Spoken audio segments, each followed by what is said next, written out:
Hello, my spooky doots. Welcome to episode 105 of Radio Gorepress. I am Rosie, and with me, as ever, are my beautiful co-hosts, Sarah and Phil. Hello. Hi. Bonjour. Oh, we going French, are we? We're saying croissant. How are you guys doing? How are you? I'm all right. I am ticking over. Apart from the moment of terror that you had about 10 minutes ago. Brief heart and throat moment when I thought my cat was about to expire, but it turned out she just had a cough. And now I just went. Me every time I'm ill. Yeah, I just went to check on her and she's gone. So that's troubling. She's gone. She left. I'm so sorry. She moved out. She's no longer with me. She's gone to a better place. Oh, the bedroom. bedroom. The kitchen, I would say. Oh, where the food is. Yeah. Arguably the best place to be. Exactly. But other than that, you're doing A-OK. Not too bad, yeah. Just ticking along. I mean, pootling along is the best we can hope for at the moment. That's what isn't I it? was just about to say. I think I am as well as can be hoped. How about you guys? Given the world, Phil. Yeah. How you doing? It was Cinco de Philip yesterday. It was my birthday. I had a very chilled birthday. It was my second lockdown birthday. I genuinely thought you were going to say it was your second birthday. I am 2 years old now. It was my second birthday, and we had a party. It was nice and chilled. It was very nice just to chill out and not do much. Watch a couple of films, all good stuff. So every other day then? You'd be surprised how few films I watch these days. That's what happens when you have a child, I suppose. Nah. At least a Why would toddler. you want to do that? Hoping when she's older, we can start watching more films again. But we'll see. Did I tell you that my sister's having another? No, you did not. I saw on Facebook. Oh. She is due to pop out another ginger spawn in November. Why? Apparently, she really enjoyed the experience of the first one. So she wants 2 under 2. That's bananas. One is enough for anyone. Absolute Just bananas. ask my mum. She's decided probably 3, but I'm open to... oh my. Global warming, what's that? I just think that she's trying to get my parents to shuffle off this mortal coil a little bit quicker by making them babysit 2 babies under 2 years old. She's undoing all of the good things that she's done for the environment by being vegan, by producing more humans. You sound just like Carrie Gibson. Oh, I don't know who that is. Me neither. It's somebody fine. who, when Abby was 6 months pregnant, told her that she was a terrible vegan because she was having a baby. Oh no. Oh. I mean, I wouldn't say it to her face. Well, no, because that would make you a prick. It would. I just say it publicly on a podcast. Yeah, no, but you know she'll never listen to. I would never tell anybody that they are a terrible human for their personal choices, especially when it comes to things like, children. If that's what brings her happiness, have at it. I don't want them, but I can't speak for anyone else. Well, quite but yeah, she's super happy. I'm happy. Good. As long as it comes out and it's a bit like Bill, then it's all good. I think that's pretty much guaranteed, right? It's going to be a bit like Bill. How genetic works. Yeah, Ginger and a whirling dervish. Yes. I don't know. There could be some sort of spontaneous mutation, like Wolverine. I was thinking more like some kind of genetic deformity, but sure, Wolverine. I was thinking more like maybe he'll have dark hair, not adamantium skeleton. Yeah, maybe it'll be albino. Yeah. Actually, the adamantium skeleton was implanted later. Hits his healing powers. Yeah, that was exactly. So can we kick someone? You picked a really bad example. Can we kick someone for Google Hangouts? He still has mutant powers. His healing is his mutant power. Phil, stop being such a nerd. It's called fighting your corner. How about you, Rosie? Get back in that fucking corner. I am mentally I'm fine. physically, I'm having a bit of a moment. I'm not entirely sure what's going on with me at the moment, but I'm approximately the same colour as my hair on a semi-permanent basis, and I'm very warm, and everything's terrible. No, I'm fine. Mentally I'm fine. I'm low-key ill, and I don't know why, and I'm pretty sick of it now.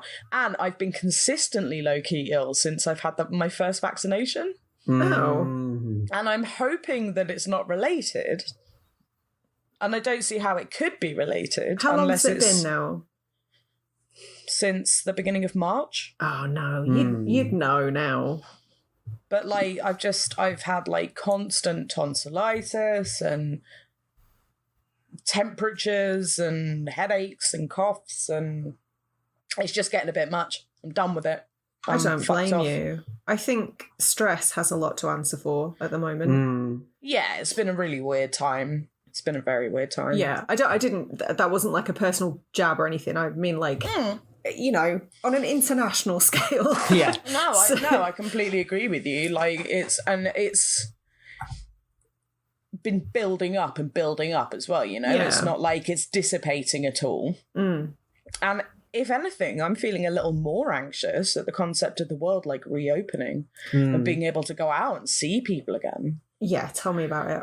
Like I enjoy my own company so much that I'm quite happy for that. I enjoy your company too. Which is a problem because I'd want to be on my own.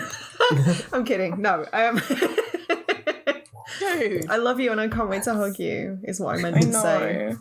It will be a very warm hug. A very pink, warm hug. Yeah. I'll take it. I'll take what I can get, babe. I just want to go out for coffee again. Oh, I know. Soon. Definitely soon. And bitch about Phil. Oh, I thought I was invited. Oh, you are invited. We're just going to bitch about you in front of you. To your face. Yeah. You can join in if you want. I don't mind being bitched about. I'll sit quietly while you two bitch about me. It's about time. That Sarah with a hair that looks like a butt. It doesn't look like a butt. I cut my own hair and it's gone all Michael Jackson and I'm not okay with it. Just two of the curls formed a perfect butt. I hate it.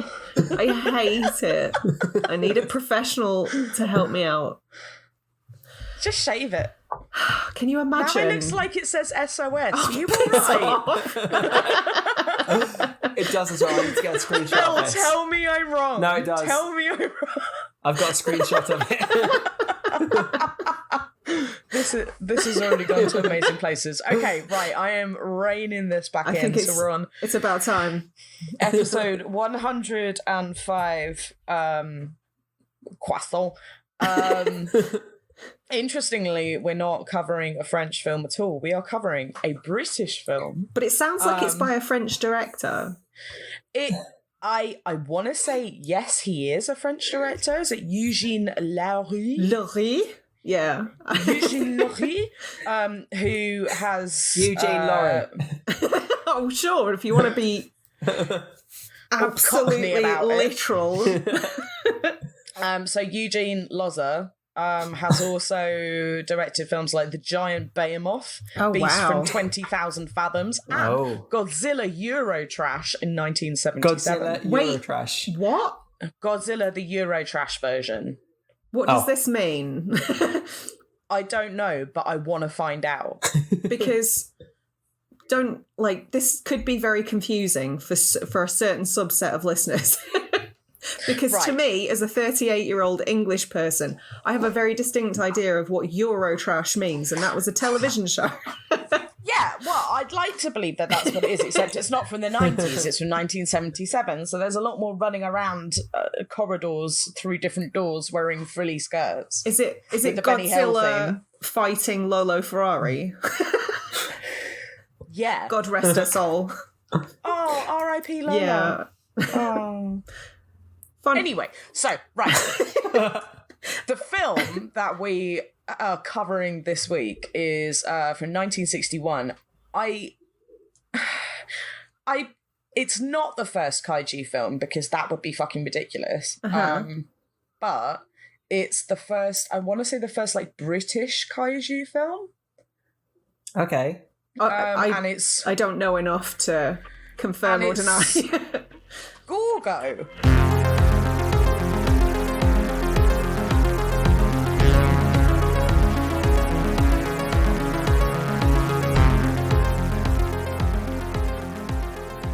Which I'm just going to go out and say is, without doubt, one of the most stupid names for a giant lizard. One of the most stupid names, yeah. Like Pete. Well, Pete would have been worse. Marvin. Oh, he kind of looked like a Marvin. He did look a bit like a Marvin. But like they say, I realise I'm getting ahead of myself, but they say in the film that like Gorgo is named Gorgo because of gorgons. Yes. Like Medusa looks at things, turns them to stone. There were 3 of them. There were sisters. Yes, like, and this. Why the fuck would you name a giant? What? Yeah. Absolutely zero and connection. And everyone in the film, oh, of course. Oh, obviously. Yeah. That's why it's called Gorgo. Oh, okay. Like, that was somehow normality. It was a different time. Eugene. I'm looking at you. Yeah, for anybody who wasn't either in Europe or Britain in the 90s or alive in the 90s. Oh, God, don't. I'm so sorry. Eurotrash was a very late night show on, I want to say Channel 4. It was definitely Channel 4. It was 100% a Channel 4 show. That had a very suave / sleazy French man just talking about fucking a lot. Yeah. Different kinds of fucking. Yeah. I remember one episode that was about 2 artists that used their ejaculate to paint with. One of them just like shoved loads of paint up her mimsy and then squished it all back out again onto a canvas. Mm-hmm. I think you're sort of making the whole show sound slightly more whimsical than it was. Like they did. Oh no, it was really seedy. Yeah, they didn't just talk about it; you got to see it. Yeah. Oh, like it was very graphic. Yes, incredibly so. And they have Lola Ferrari, who is the Madonna with the big boobies. Mm-hmm. And yeah, it was just really seedy, late night excuse to look at wangs. Yes. It was an education for 15-year-old Sarah. with a French guy essentially going, ooh la la, all the time. Literally like the most offensive stereotype of a Frenchman you can imagine as well. Like curly moustache, may as well have been wearing Breton stripe with a beret and a garlic string round his neck on a bicycle. Yeah. And with a baguette hanging out his arse. And the other guy, what was his name? Who makes the perfume? Oh, Jean-Paul Gaultier. That's the one. The one who makes the perfume, obviously. I know who you mean. I got you, boo. I got you. Well, let's call him a fashion designer, I guess. But I know him from... The one who makes the sexy perfume. Yes. I know exactly who you mean. Oh God, this is a disaster. and he's super fucking French. They're very French. Would you? They're French. Have you ever seen that video of Orson Welles? You sent me the video. Voicing a champagne advert. Yeah. The French. Yeah, having drunk quite a lot of the champagne beforehand, I can only assume. But there is a California champagne by Paul Masson. It's my favourite video in the entire world. Every single time I see it, I just crease into laughter. It's like a vintage dated.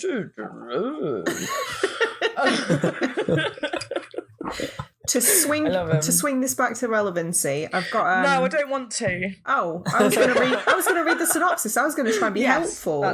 That's fine. Please read the synopsis for Gorgo, I suppose. This film that you suggested and are now reticent to discuss. Yeah. So, when an undersea volcano sends tremors throughout the Atlantic, aquatic creatures come out of hiding. Merchant seamen, Joe Ryan and partner Sam Slade, harness the most unusual of the lot, a massive beast that looks like a Tyrannosaurus Rex. I felt like that sentence was going to go somewhere.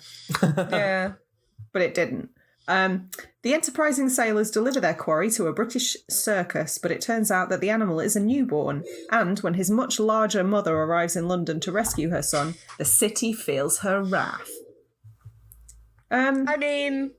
That synopsis makes it sound far more exciting than it really is. I was that's literally just basically- thinking that.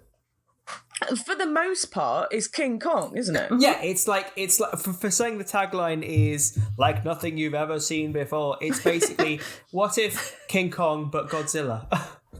Yeah, so it's like nothing you've ever seen before, making the assumption you've never seen King Kong. Or a film. They even have a shot of Gorgo, like, practically climbing Big Ben. Yeah. So, okay, so, like I said, this is a British kaiju film.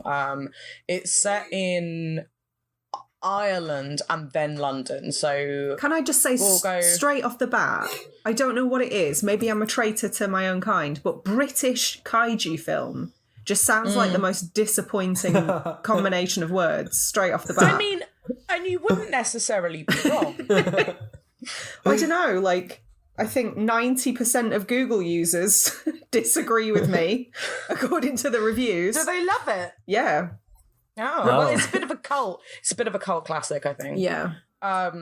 But so yeah, it's British made, but it actually premiered in Japan. It premiered 9 months before it came to the UK. I'm so sorry, Japan. Right, because presumably Godzilla had already been made. Godzilla, I looked it up. Godzilla was 1954. The first Godzilla movie was 1954. Wow. Okay. So it was 7 years beforehand. Yeah. Mm-hmm. And then they released this hunk of shit. At least we know we're all on the same page now. Hey, I didn't hate it. Interesting. There is some really, really beautiful redeeming features about it, but the storyline is utter guff. Yes, you took the words right out of my mouth. Yeah, so when they find Gorgo, they bring him to Ireland, and then he gets sent to this circus, Dorky Circus, whatever it is. Wait. In London. No. Don't get too far ahead of yourself. Oh, no. I'm not getting ahead of myself because I want to talk about Sean. Oh, God. Do we have to? Everyone that they visit on this little island has, like, a very broad Irish accent. If you want to call it that, yeah. Diddly dee. Apart from Sean, who appears to have read the directions wrong and switches violently between American, Irish, and Scottish. I don't know how Who the fuck he is? I don't know how all of those human adults resisted the aggressive urge to yeet that child into the nearby waters. He's so throwable. Yes, right? Chuckable. I love how literally no one cares. It's like, I've stowed away. And they were like, fine, you're coming with us then. Well, yeah, because I guess we've kidnapped a child now. Because they didn't want to openly say, it's fine, we can drown him later. But even from the very beginning, when you meet Sean, they walk in. So, for a start, is it Sam and Joe? Yes. The two guys. The two most masculine American-sounding names. The two manly men. Yeah. One thing I will say in their defence is that they are dressed fucking sharp. Well, yeah. All the way through this film, they are dressed like proper... For the first half of the film, they're surrounded by people who look like they're doing Jaws cosplay, so it's not a tall order. Oh, I love it. Yeah, Joe and Sam just fucking wander into somewhere and start having a look around. As if they own the place. And then a small leprechaun called Sean jumps out with his Scottish accent. Leprechaun. Crushed it. And it's like, hello down Oh, God. Hello down there. Hello down there. It wasn't even that good. No. Your accent is better than Sean's. He's like, hello, I'm Irish. Oh my God. It's just, I can't. me a long time to work out what incorrect accent he was doing. Yeah, what he was even attempting. Yeah, and just it was fucking diabolical. But he just turns up and they go, "Oh, where are you from?" And he's like, "Oh, I'm not from anywhere. I'm an orphan." They're like, "So why are you here?" And he's like, "Dunno." Orphans are still from somewhere. It doesn't mean they just materialise. He just goes, "No, I don't have any parents." And they're like, "So what are you doing here?" And he's like, "Oh, that guy said I could live here, I guess." And then he just jumps on a boat and fucks off. Whilst wearing a suit jacket. What the fuck is going on? If you're going to nope out of somewhere, do it in style. Just Van-G'd onto the boat wearing a blazer. I love it. There's the problem that I have with this film. One of the problems that I have with this film is that for the fact it's a massive pile of shit, arguably, I still found myself really enjoying it. I enjoyed parts of it, is what I'll say. Like a curate's egg, it was good in parts. Yeah.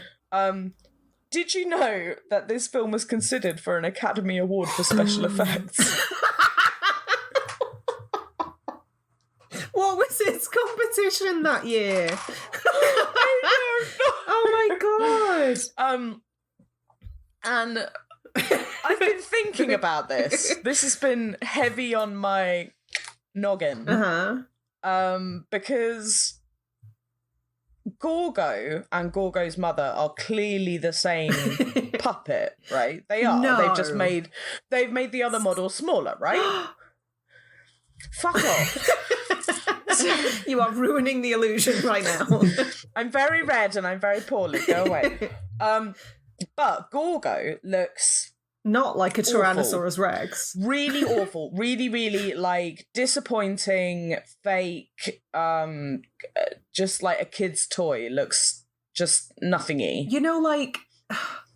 You know, sweaty puppets from like 80s kids stuff. Yeah. But they've just been left on the side and it's degraded a little bit. So it's like if one of those sweaty puppets had a love child with the Chewits monster. Yes. Yeah. Again, very niche reference for some of our listeners, but Google it. Seriously. Fuck it, YouTube it. Yeah. YouTube it. It's not my problem. Which I think, if memory serves, didn't they do an advert for Chewits in which the Chewits monster fought like a gorilla? Oh, probably, because it's meant to be Godzilla. Yeah. Yeah, that makes perfect sense. Yeah, and the Milky Way advert had 2 angry cars that kept eating chocolate bars. Like, nothing in this world makes sense, Phil. So, where was I? Yeah, so Gorgo, the puppet, looks really, really bad. Gorgo's mother, where it's all filmed at night, and there's loads of, like, smoke and loads of, like, off-shot footage, is way more convincing than baby Gorgo. I think that's fair, though. Yeah. I think they've made a point of filming it slightly differently. Is that Burke or is that Lucille? That's Burke. Burke! I'm trying to talk. You are so rude. Shut up in your face. What's the matter, you? Hey! You got no respect. Hey! Always interrupting. Rude. No manners, that one. On this,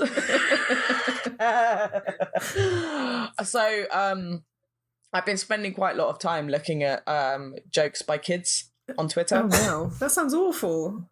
Oh no, it's fucking great. Do they even make sense? Knock knock. Oh god, who's there? Who's there? Interrupting chair. Interrupting chair. Chair.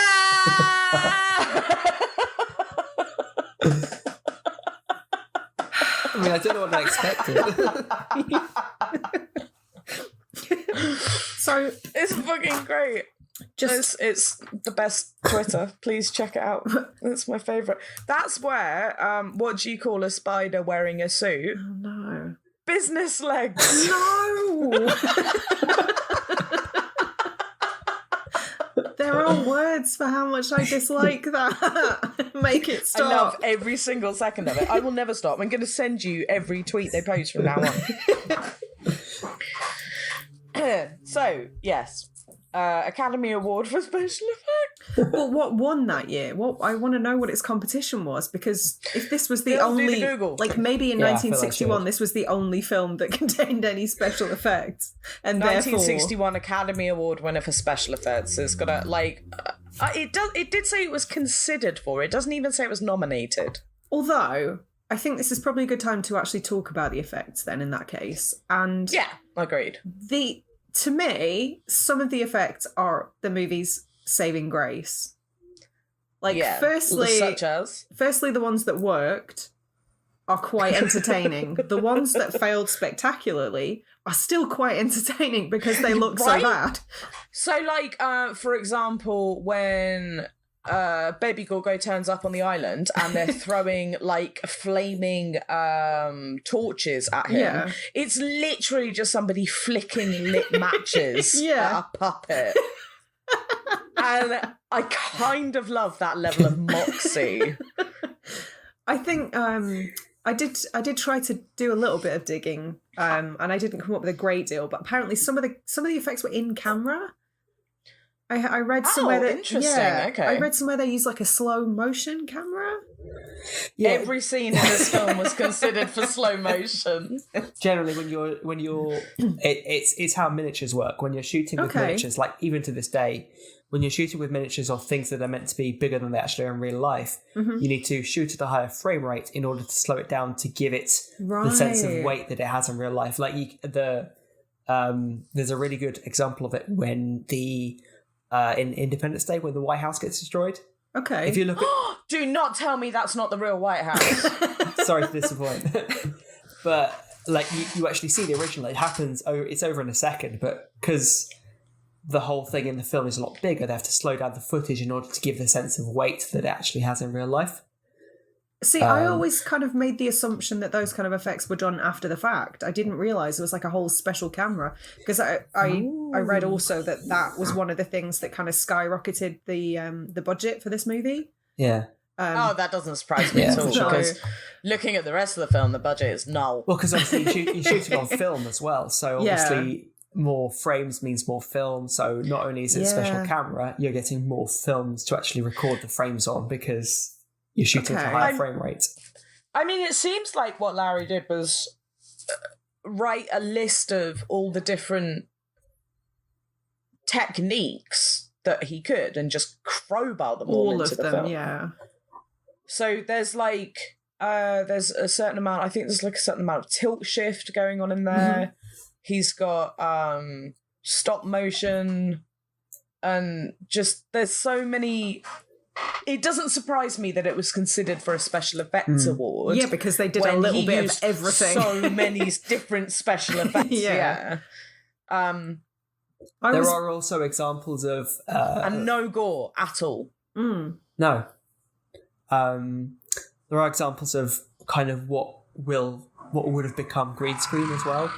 I was just about to talk about that, because they were the scenes that kind of fascinated me the most, because green screen wasn't a thing until the 70s. No, it was I know Star Wars used this older method. Basically, you are. I can't remember what it's called. Me neither. Well, but the idea is, if sorry, Sarah. Well, I was going to say, if it's the same thing, I know that at the very start of the 60s, Disney kind of, I think they held the rights to it, but it was like pre-green screen, it was known as yellow screen, and it was more sort of the precursor to what became green screen in the 70s that was most commonly used with like weather broadcasters to make them look like they were stood in front of a giant map. It's basically what it is you have a set that people are acting on. So like on a boat, for example, and then from behind they will project video of the sea.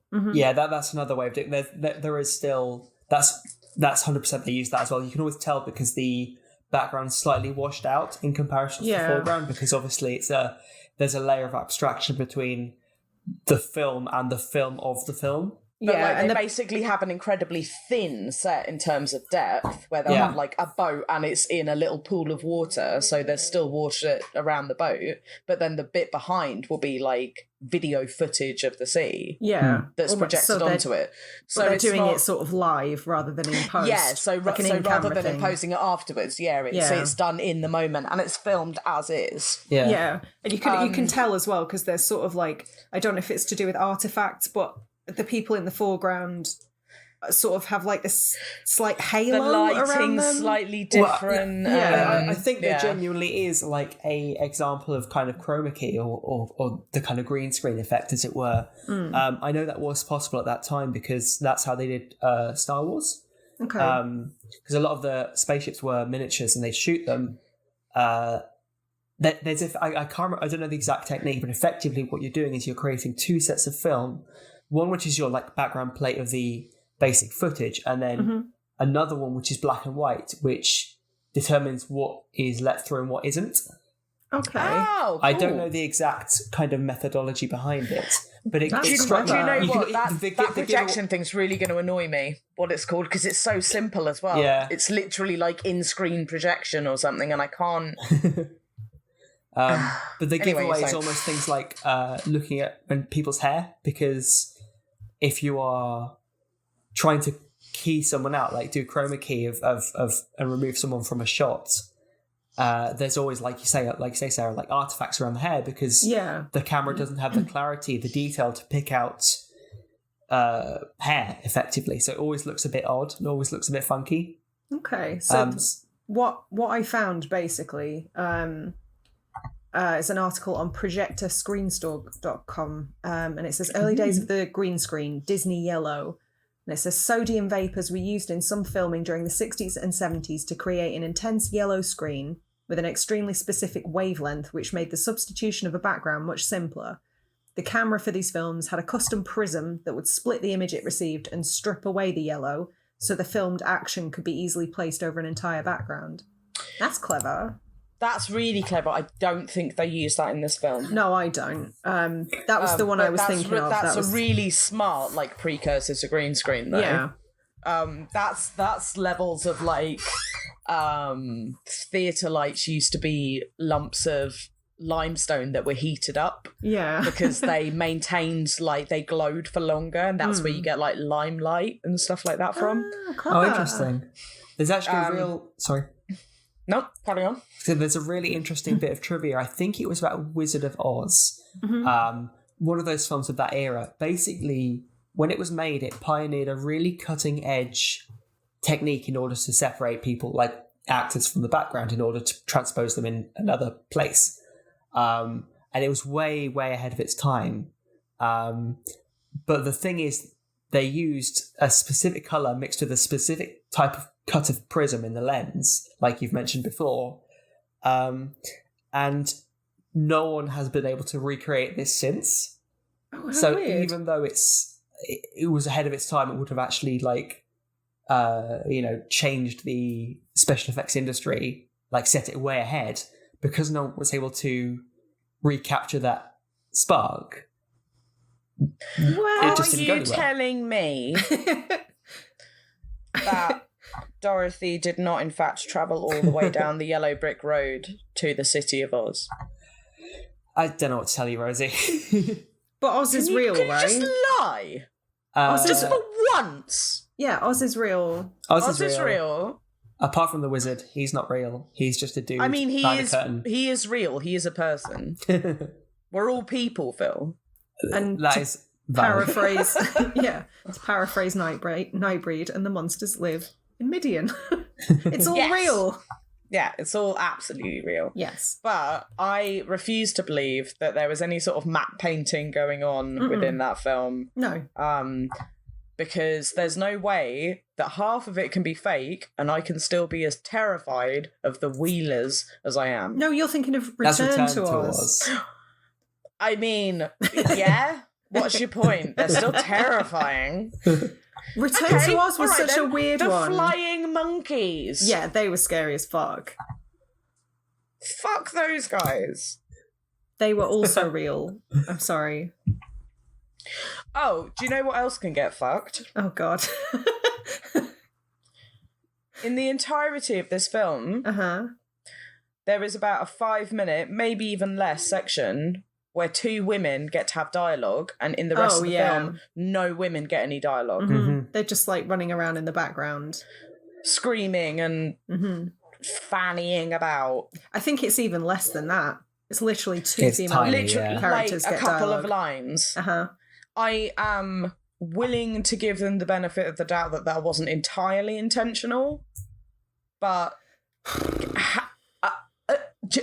how can you write a film unless it's literally something like The Lighthouse, where it has a cast of 2 people who both happen to be men, or 12 Angry Men? yeah, or like even The Hateful Eight had women in it. Yeah, our woman at least. How can you? I think you're overlooking the fact that the central strong female character was Gorgo's mum. Gorgonzola. Yes. Gorgonita. Gorgonzola's her name. Okay. I called her that during the film, and I will continue to call her that. That's fine. I mean, honestly, she's great. Yeah, we stan.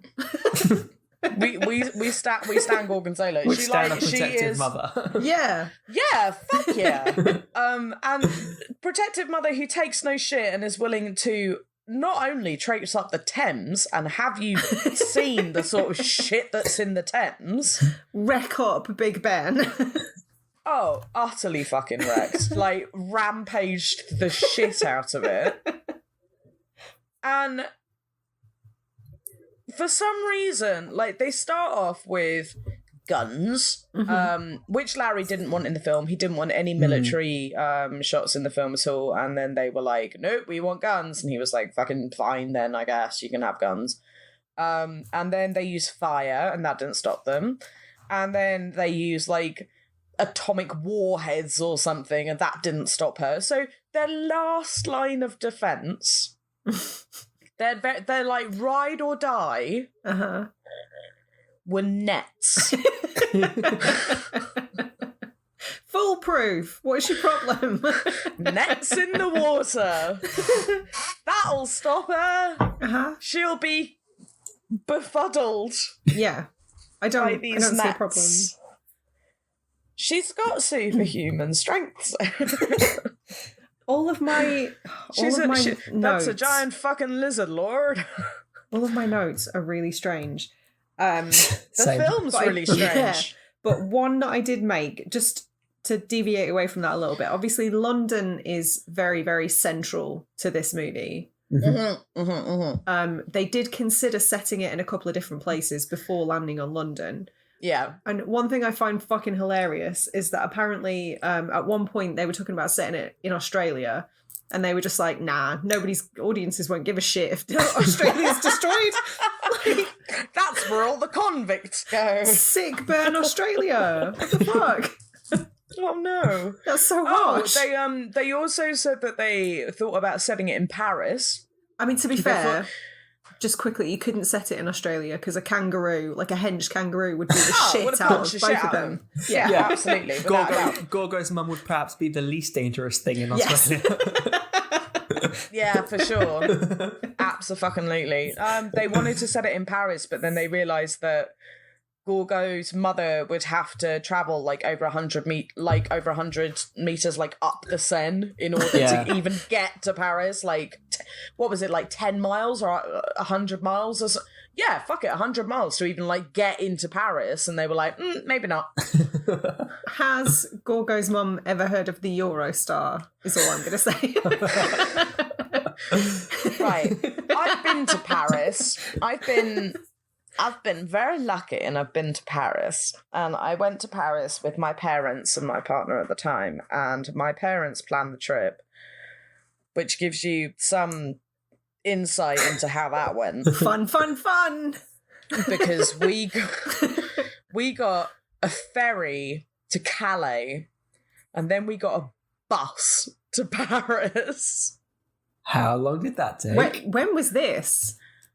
We were on the ferry at about 3-4 in the morning. Ugh. And then this was when I was about 21, 22. Okay. And then we got a bus. And I'm not saying like a coach. I don't mean like an air-conditioned coach with a toilet. I mean like a fucking double-decker bus. And it was in the midsummer and the windows wouldn't open. And you went through all of that just to get to Paris. I'm sure Gorgonzola would have done the same. Just to go to It's all I'm Paris. And saying. the first thing I saw was a man asleep on a bench, literally going, mon Dieu. And I was like, worth it. Fucking absolutely worth it. Like smoking with one hand, the other hand on his head, going, mon Dieu, sacré bleu. And it was the fucking best thing I've ever seen in my life. Are you And I sure was he like- wasn't English? He might well have been, but I'm quite happy to live in like suspension of disbelief. Like I'm happy to live in that dream world where it was just an incredibly fucking French man. I don't know. The way you've described him does make him sound more like one of ours. Valid. Yep. What I will say is that you have France and then you have Paris. So like you have French people and then you have fucking Parisians. Mm-hmm. And they are a different breed. Well, it's like people who live in London versus the rest of the UK. Oh, for sure. Yeah, absolutely. Like they are just really fucking odd. But that kind of brings me back to one of the notes that I made when somebody was talking about. So obviously, Gorgo is really has fucking been odd. yeah, Gorgo has been sold to a circus because, circus, of course, like paraded around in a friggin' bus, I believe. Did I pass out, or did that happen? It's on He the back of wasn't a paraded around on a bus. flatbed He's truck or driven, something like that. He's Oh, driven right, on yeah. a flatbed truck with like a tarpaulin over him that just says Gorgo across it. In case you were wondering who it was. Or where they left him.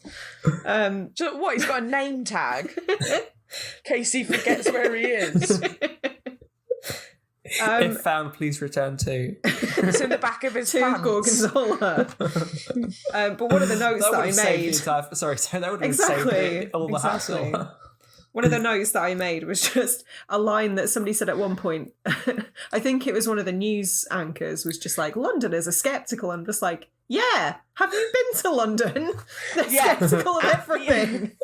There's one guy who like he's exposition newsman. Yeah.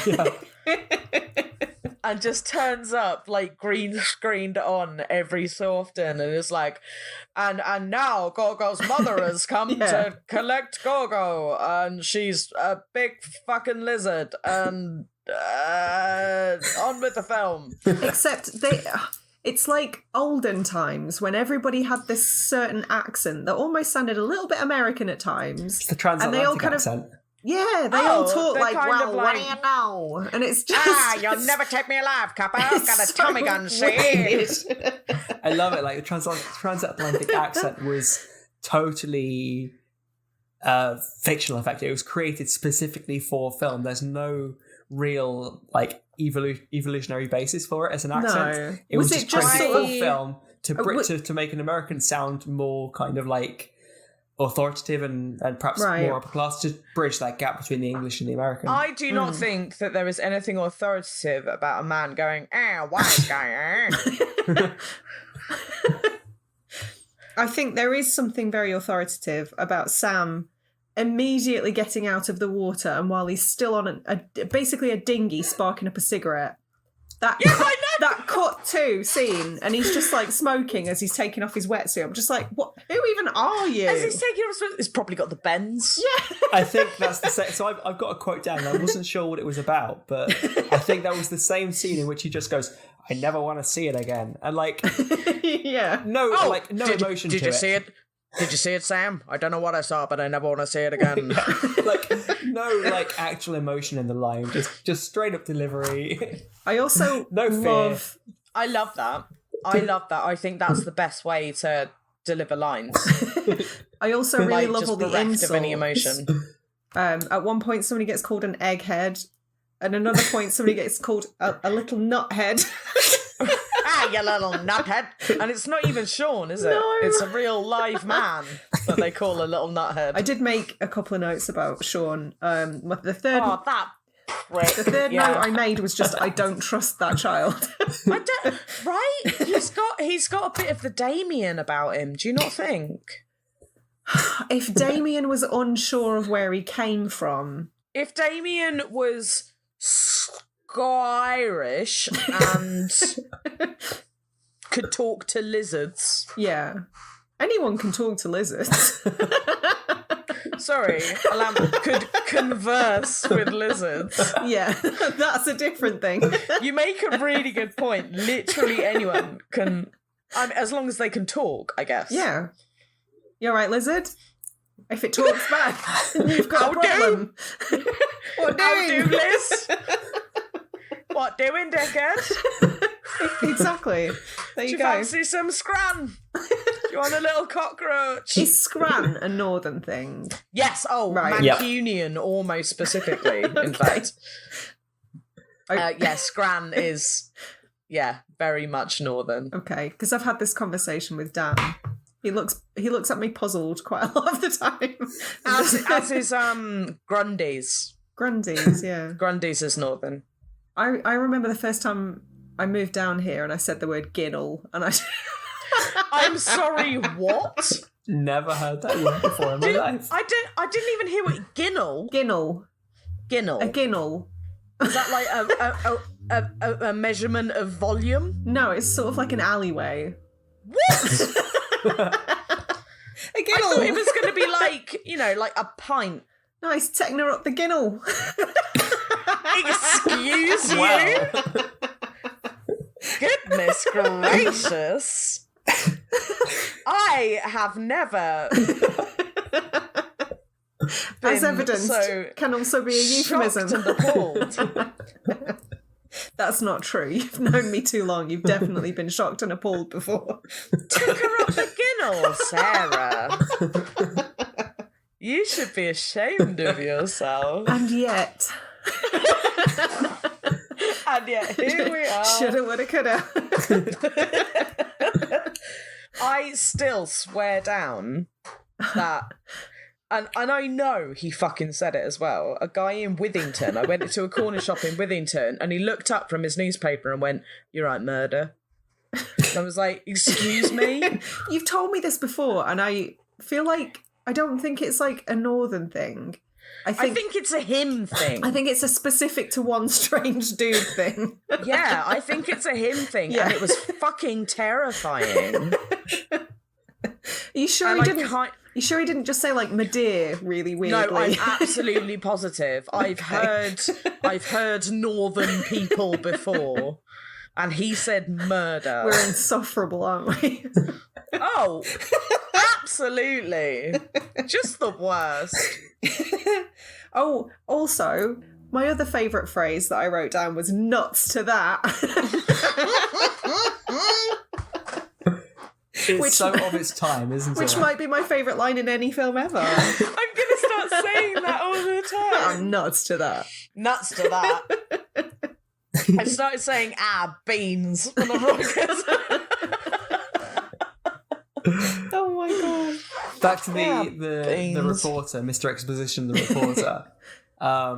That was one of the scenes that really clued me in on the kind of special effects work that went into it, because he's just chatting there and there's literal like debris falling directly behind him and he does not react at all. But he has got that kind of halo like going the on, consummate hasn't he? professional he is, he just plows straight through, ignoring the sudden death that's almost befell him. Maybe he's just a really professional exposition newsreader. Yeah, is he from London? Is he one of the sceptical Londoners? Because that would explain he's full it. on like, London, the city that never sleeps. The mayor's got a side iron and a bum ticker. Like, he's got no fucking idea what being in London's like. Oh, God. You can't trust people in London. They eat jelly deals. I mean, fair. It makes a point. My mum likes jelly deals and she's a reet wrong un. So, another quote that I wrote down. Oh, God. Sarah's notes are nothing but particular quotes she liked from the film. My notes are ridiculous shit that I found out about the film. Yours are hilarious quotes like "nuts to that." Because it made me laugh constantly throughout. So one of my other favourite quotes was, "Oh, it's probably an elaborate Irish hoax." I've got that down as well. Is that something that the Irish are known for? Yeah, they're like, the potato famine. That was an elaborate Irish hoax. Oh my god. They were there with their glut of potatoes. And absolutely no prehistoric sea monsters. No, none whatsoever. It's all a fabrication. Leprechauns. Fair, that is an elaborate Irish ruse. Did the Irish come up with that? Leprechauns? Yeah. Genuine question. I don't know. Yes, because they come under the same thing as like piskies and imps. Beg your pardon. Brownies. Piskies. Just like Why repeat. are you laughing at me? Because it's a funny word. Otherwise known as pixies. Yeah, but up north we have boggarts. Well, there you go. So, like, it's a dialectical thing. So, like, Yeah. in different areas, you have different, like, tiny people who do hilarious japes, I guess. Apparently boggarts are just known for making milk sour.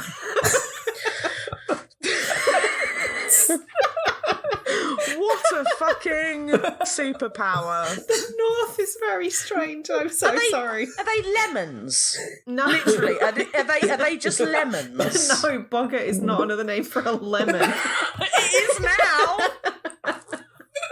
Pass me the boggart. I want to make some boggart and coriander hummus. Don't bogart that boggart. I want to live in a world where just all northerners are terrified of lemons because they're convinced they're like supernatural creatures and they're out to play tricks on them. And they just make the milk sour because they put lemon juice in their milk. Yeah, that's what citronella candles are well known for. That's not lemon. It's citrus. No, citronella's a thing. It smells like lemon. No, baby, citronella's a plant. It smells like lemons. Sorry, it smells like boggarts. I realise this is very confusing. I meant boggarts. Did you think that citronella was like fucking Five Alive or something? No, I don't know what it was, but it smells like citrus. It does smell like citrus. That's why it's called citronella. But it's a thing. It's a thing all of its own. I know it repels mosquitoes. Well, it does a very poor job. It repels me as well. I fucking hate the stuff. And cats. Repels milk Cats don't as well. like it. And milk. No, that's the boggarts. Oh my god. Here's my interesting fact of the day. Something that works better than citronella is cutting a boggart in half.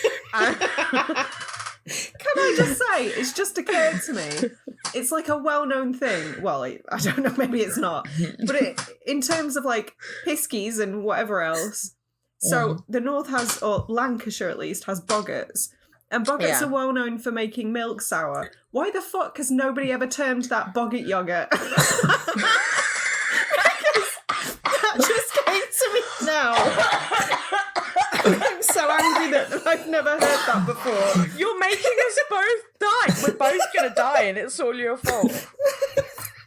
Boggart yogurt. I love it. I love everything about it. Right, cut a boggart in half. Stick. And say it to your mother. Cut a boggart in half and poke cloves into it and put it by the side of your bed, and you'll summon a demon that will send all the mosquitoes away. What? I don't want to summon a demon. No, babe, it's just a mosquito repellent.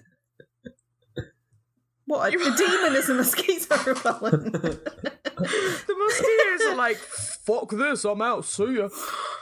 Oh my They hate god! it. I'm not even drinking. They hate clovey boggarts.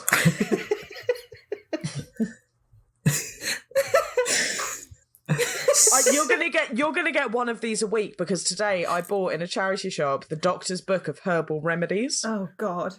I cannot fucking wait to read that. I'm so excited. Which doctor? I don't know, but he's got a lot of herbal remedies. It's like that thick. It's a tome. Why? Because it was £1. When was this published? I need answers. I don't know, but I really like the idea of, like, every time somebody comes to me with an ailment, just being like, you should do fucking bluebells about it. But to begin with, everything was a herbal remedy, and the stuff that worked stuck around and became medicine. So, I mean, yeah, which is right. So, interestingly, herbal remedies used to be worked out by the thing that they looked like. Okay. Literally. So, if you had like a kidney infection, then you take a plant which leaves looked like a kidney. Who decided this? Some fucking quack. But it turns out some of them actually worked. But, well, yeah, like, law of averages. No, but like quite a lot of them actually worked. And like went into modern medicine as we know it. But just the idea that like you would have these, you'd have like herbalist gardens. You'd have like herbalist gardens where people would go and literally say, oh, I've got a problem with my eyeball. And they'd be like, oh, this flower looks like an eyeball, chew it. Oh. And then rub it on your eye and then they'd be fixed and it'd be great. Anyway, we're talking about film. Gorgo! Right, just to sort of punctuate this hilarious chaos and get serious for a quick second. This is not something... Bear with me. This is not something that would have occurred to me. Bear with you. For fuck's sake. This is untenable, Rosie. I'm so sorry. Up with this, I will not put. Yes, you will. So prior to Phil and I doing the show for Get Out, we both watched Horror Noir, the documentary. So this isn't something that necessarily would have occurred to me prior to watching that. And the whole time I was watching this film, I kind of had in the back of my mind that these sorts of films were often like allegories for racism.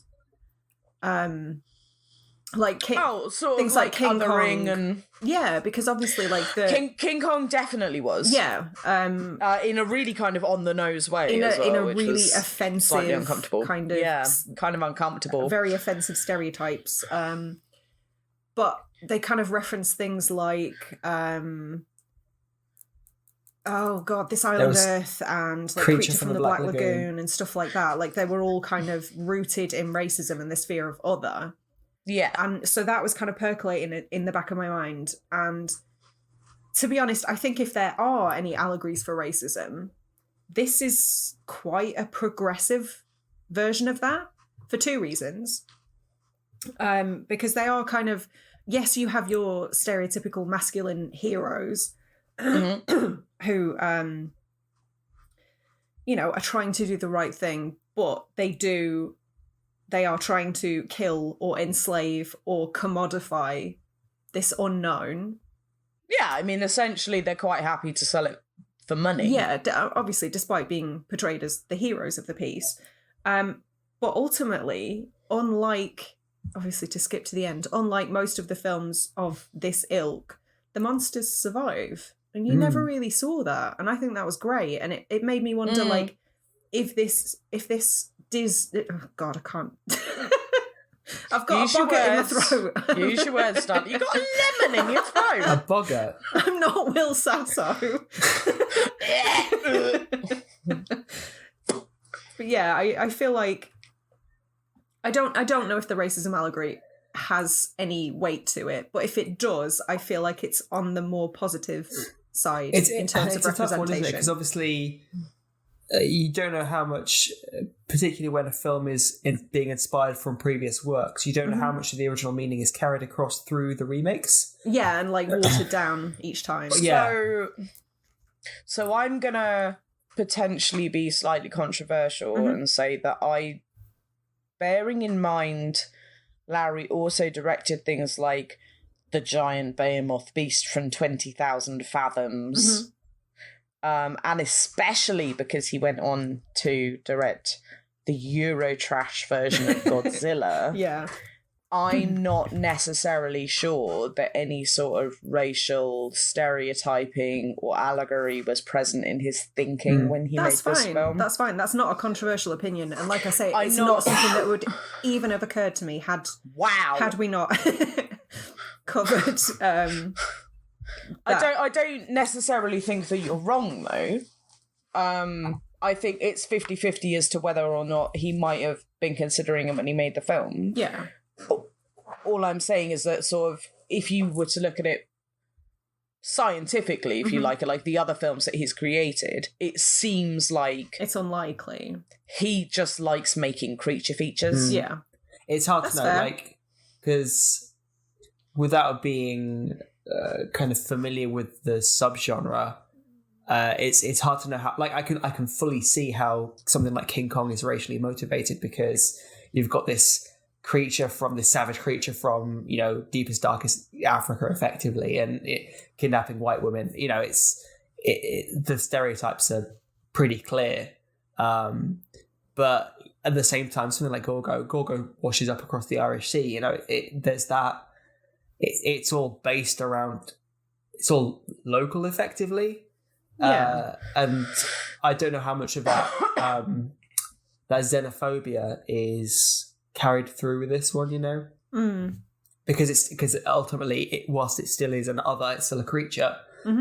Like I said, it's just washes up on the Irish shore, on an island in Ireland. Yeah, but where does Godzilla come from?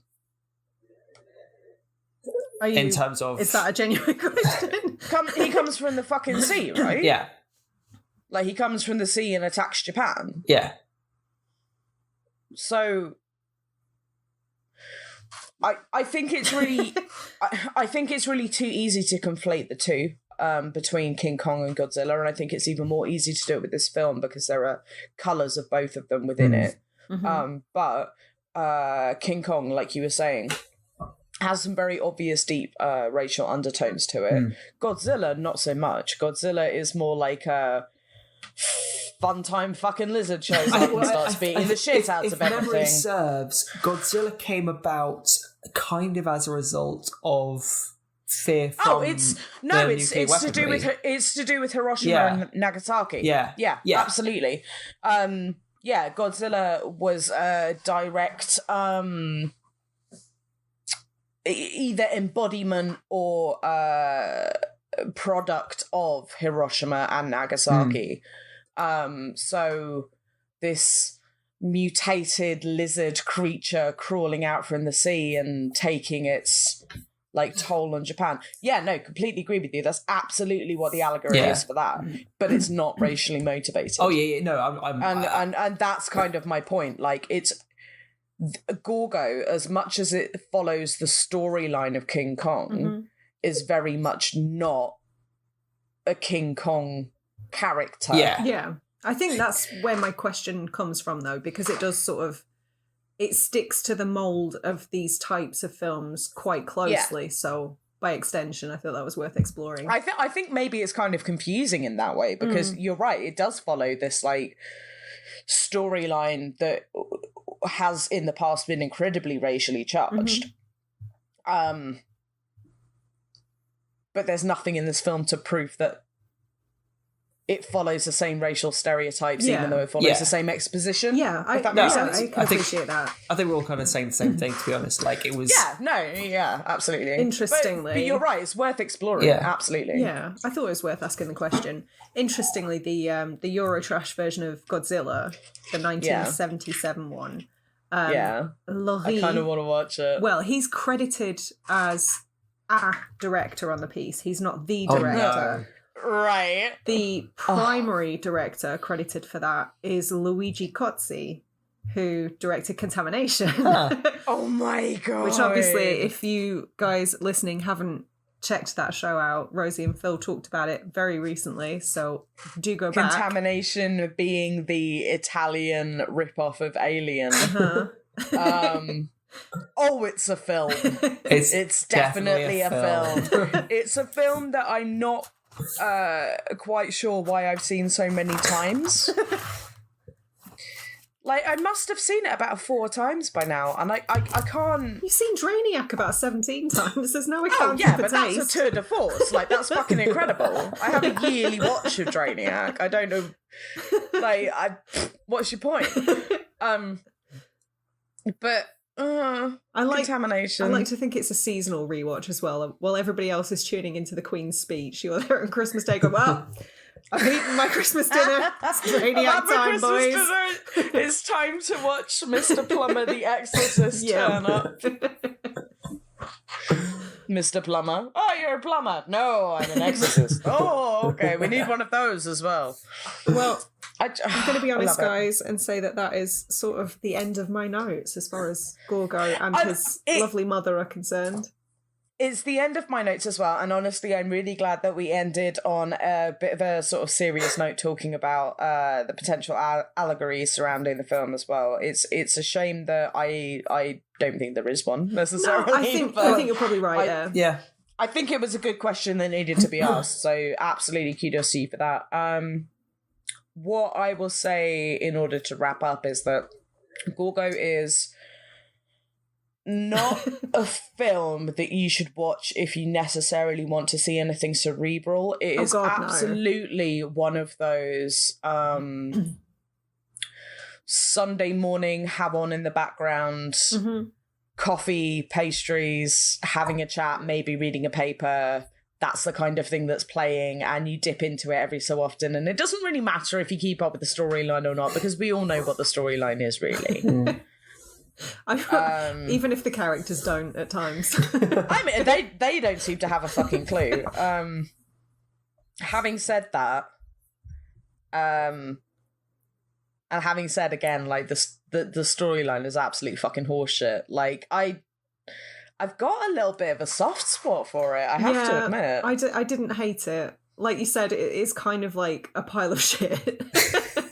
But it knows it's a pile of shit. It's not trying to be anything outside of its wheelhouse, I don't think. And actually, although in terms of effects, they did just kind of like throw everything at the wall to see what stuck, some of it did stick.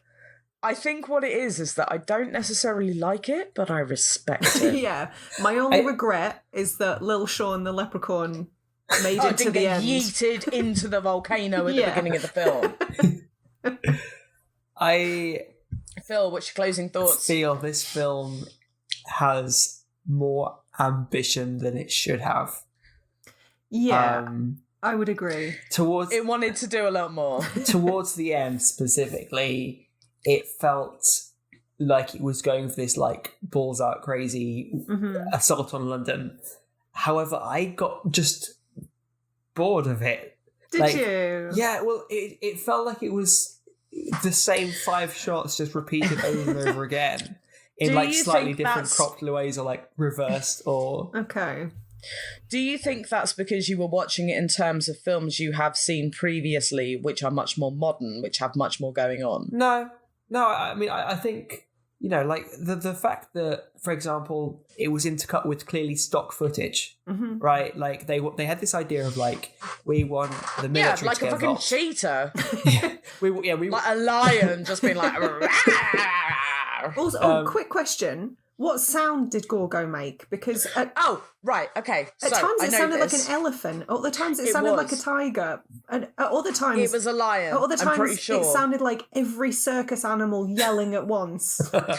So I'm pretty sure that when he's like, that's a lion, right? Like when he's like screaming and stuff. But I'm pretty sure that most of the noises that he makes is an elephant, right? Like when he's going. I can't make an elephant noise. I'm really bad at making like whatever. Like but yeah, I'm pretty sure that it was a lion and an elephant. It was zoo animals, definitely. Just took a mic around a zoo and saw what they found. Literally, I think that's what they did. Yeah, this will do. Because if you're looking for animalistic sounds and an actual lizard makes this sound,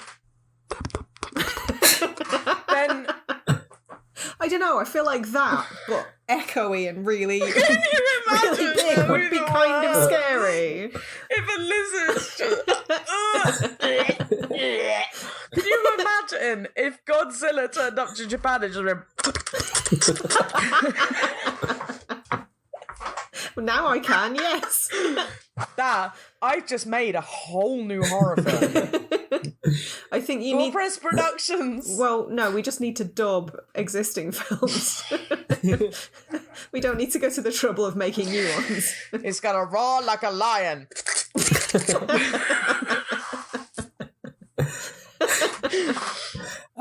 You were saying, Phil. Yeah, well, like, the fact that you just got intercut with, you know, random military footage, like a plane that was clearly flying over some desert and then cutting to explosions in London. And I'm gonna go out on a limb and say never watch The Prey. Okay. Because The Prey is intercut with just like beautiful scenes from nature. So is Walkabout, and that's a genuinely outstanding piece of filmmaking. I'm not... So's The Prey. I love it. I absolutely love it. But I'm saying, like, if Phil's not okay with just, like, random shit turning up in the middle of his films, probably don't watch that. I'm not necessarily too averse to the stock footage. It just felt so... It felt like they were really limited with what they had. Did you feel like it was too disparate? The quality of the camera was different. You could see like film grain in the stock footage that wasn't there in the main film because they're different cameras, different lighting setups and stuff. All I will say is that it was filmed in 1961. Yeah, I know. Like, I understand that there are constraints, but it just really took me out of it. You know, and just the whole assault on London just felt like it went on a bit too long for me. Yeah, I don't know. It was. I think maybe also the fact that at the time there was nobody in London. Like for some reason, the days that they were filming in London, there was just fucking nobody about. Oh, really?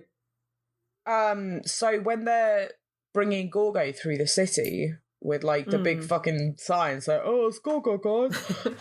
There was for whatever reason, there were no cars on the road, there were no people in the streets, like it was a completely empty street. I think they purposely filmed really early in the morning.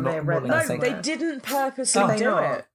Okay. No, not at all. In fact, they had to add in a line from Exposition Man saying, oh, we've told everyone to stay indoors. What? That doesn't fucking work. Look at the last year. You cannot order British people to stay indoors. But literally, they like added in the line of, oh, we've told everyone to stay indoors because they drove this like big puppet through the city and just nobody was about. So that's the 1961 version of, I've not got any signal on my phone. Yeah. Oh, everyone's been told to hide. We're playing a massive citywide game of hide and go seek. There's a big fucking dinosaur. Hide and go seek. Yeah. Anyway, so Roger Ebert's had his say. Let's wrap up. No, I was just saying that being said, though, I think this is a film that would be a lot more enjoyable in the right context. If we'd have watched this together, it would have been a lot more fun, I think. To me, it speaks volumes that it's one that Mystery Science Theatre covered. That alone tells you exactly what you're in for, I think. So next week we're doing Space Mutiny, right? Fuck off. Right, guys, that is it from us. Thank you so much for tuning in and supporting us. It really means the world to us. If you want to go check us out on social media, we're on Radio Gorepress, on absolutely everything that you can think of. If you want to be a patron, we're Radio Gorepress on that as well. But until next time, we will see you later and stay spooky. Bye. Bye.